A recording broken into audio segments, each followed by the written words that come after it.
24 வயசை கடந்தவர்கள் 30 வயதை கடந்த மிதுன ராசிக்காரர்களை ஒரு முறை முழு உடல் பரிசோதனை பண்ணிக்கும். அதுதான் ரொம்ப முக்கியம். அதே சமயம் மிதுனத்துக்கு தெய்வீக வழிபாடுகள் அதிகமாக வரும்.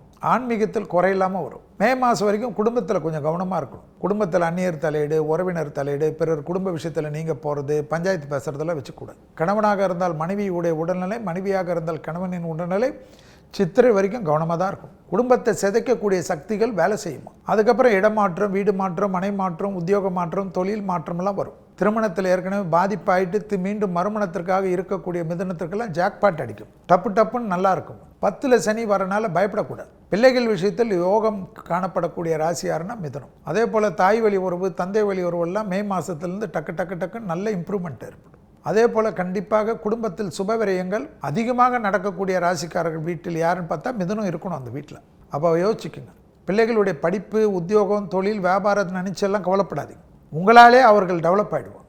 சந்தோஷம் ஏற்படும். ஜென்ம குரு என்பதனால ஹெல்த்து தான் ரொம்ப பார்த்துக்கணும். வண்டியில் கொஞ்சம் பார்த்துக்கணும். டப்புன்னு வித்தையெல்லாம் காட்டிங்கன்னா சின்ன வயசு பசங்களுக்கு ஹாஸ்பிட்டலில் தான் அந்த வித்தையை பார்க்க வேண்டியது வரும். ஸோ ஹெல்த்து, வண்டி மட்டும் மிதுனம் கொஞ்சம் நல்லா பார்த்தா தனிப்பட்ட முறையில் நிறைய அனுகூலம் காணப்படும்.